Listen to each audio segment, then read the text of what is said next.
السلام عليكم ورحمة الله وبركاته. والشكر له على توفيقه وامتنانه، وأشهد أن لا إله إلا الله وحده لا شريك له تعظيما لشانه، وأشهد أن نبينا محمدا عبده ورسوله صلى الله عليه وعلى آله وأصحابه وسلم تسليما مزيدا. أيها المسلمون،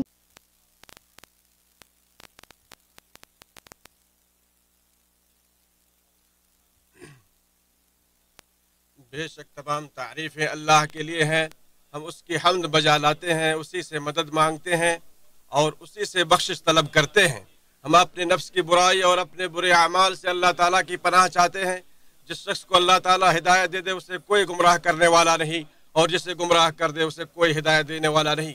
اور میں گواہی دیتا ہوں کہ اللہ تعالیٰ کے سوا کوئی سچا معبود نہیں، وہ تنہا ہے، اس کا کوئی شریک نہیں. اور میں گواہی دیتا ہوں کہ ہمارے نبی محمد صلی اللہ علیہ وسلم اس کے بندے اور رسول ہیں. بہت زیادہ درود و سلام نازل ہو آپ صلی اللہ علیہ وسلم پر، آپ کی آل اور صحابہ کرام پر. حمد و صلات کے بعد اللہ کے بندو، اللہ سے ڈرو جس طرح اس سے ڈرنے کا حق ہے، اور خلوت و سرگوشی ہر حال میں اس کی نگرانی کا احساس اپنے دل میں قائم رکھو. مسلمانوں، مال و دولت اللہ عز و جل کی ایک عظیم نعمت ہے جس کے ذریعے زمین آباد کی جاتی ہے، مصیبتوں کو دور کیا جاتا ہے، ضروریات زندگی کی تکمیل ہوتی ہے، اخلاق و مروت کی پاسداری ہوتی ہے، نیک نامی اور تعریفیں حاصل کی جاتی ہیں. اسی کے ذریعے مسلمانوں کے مصالح کے حصول کی خاطر تگودو کی جاتی ہے. نبی صلی اللہ علیہ وسلم نے فرمایا، حلال مال نیک آدمی کے لیے کیا ہے بہتر چیز ہے. اس حدیث کو امام بخاری نے الادب المفرد میں روایت کیا ہے. اور انسانی زندگی کی بقا مال کے بغیر ممکن نہیں ہے، اسی لیے مال کو انسان کے لیے مزین کیا گیا ہے اور اس کی محبت دلوں میں ڈال دی گئی ہے.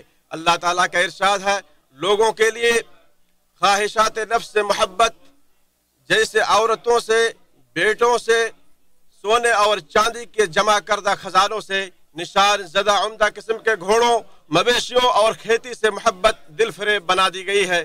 یہ سب کچھ دنیاوی زندگی کا سامان ہے، اور جو بہتر ٹھکانہ ہے وہ اللہ ہی کے پاس ہے. زمین میں جو پاکیزہ چیزیں ہیں ان کا اصل حکم یہ ہے کہ وہ بندوں کے لیے مباح ہے تاکہ رب العالمین کی اطاعت میں ان سے مدد لیں. اللہ تعالیٰ کا ارشاد ہے، اور اس نے تمہاری خاطر جو کچھ آسمانوں میں ہے اور جو کچھ زمین میں ہے سب کو اپنی طرف سے مسخر کر دیا. تمام پچھلی امتوں کو اللہ تعالیٰ نے فتنوں کے ذریعے آزمایا، اور اس امت کا فتنہ مال ہے. نبی صلی اللہ علیہ وسلم نے فرمایا، ہر امت کے لیے کوئی ایک فتنہ رہا ہے اور میری امت کے لیے فتنہ مال ہے. بندہ سے اس کے اپنے مال کے بارے میں پوچھا جائے گا، اس نے اسے کیسے حاصل کیا اور کہاں خرچ کیا. نبی صلی اللہ علیہ وسلم نے ارشاد فرمایا، قیامت کے دن کسی شخص کے قدم اس وقت تک اپنی جگہ سے نہیں ہٹیں گے جب تک کہ اس سے نہ پوچھ لیا جائے کہ اس کی عمر کے بارے میں کہ اس نے اسے کن چیزوں میں صرف کیا، اس کے علم کے بارے میں کہ اس نے اسے کن چیزوں میں خرچ کیا، اس کے مال کے بارے میں کہ اس نے اسے کہاں سے کمایا اور کہاں خرچ کیا، اور اس کے جسم کے بارے میں کہ اسے کن چیزوں کے لیے استعمال کیا. اسے امام ترمذی نے روایت کیا ہے.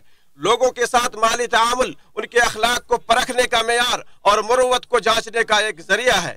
چنانچہ جو شخص لوگوں کے ساتھ مالی معاملہ کرتا ہے اور لوگ اس کی صداقت و امانت کی گواہی دیتے ہیں تو گویا یہ اس بات کی دلیل ہوتی ہے کہ وہ عقل مند اور دیانت دار ہے. بندوں کے حقوق قصاص اور عدم معافی پر مبنی ہے، اسی لیے اللہ عز و جل نے لوگوں کو آپس میں ایک دوسرے کا مال ناجائز طریقے سے کھانے سے منع فرمایا ہے، کیونکہ اس سے بغض و حسد اور عداوت کی آگ بھڑک اٹھتی ہے. ارشاد باری تعالیٰ ہے کہ اور تم آپس میں ایک دوسرے کا مال ناحق طریقے سے نہ کھایا کرو، یعنی حرام طریقوں سے جن کی اجازت اللہ نے نہیں دی ہے.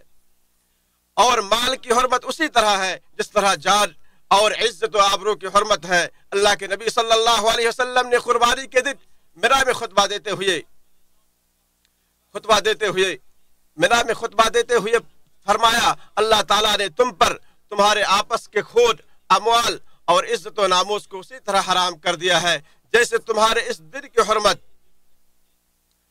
تمہارے اس شہر اور اس مہینہ میں مسلم ہے.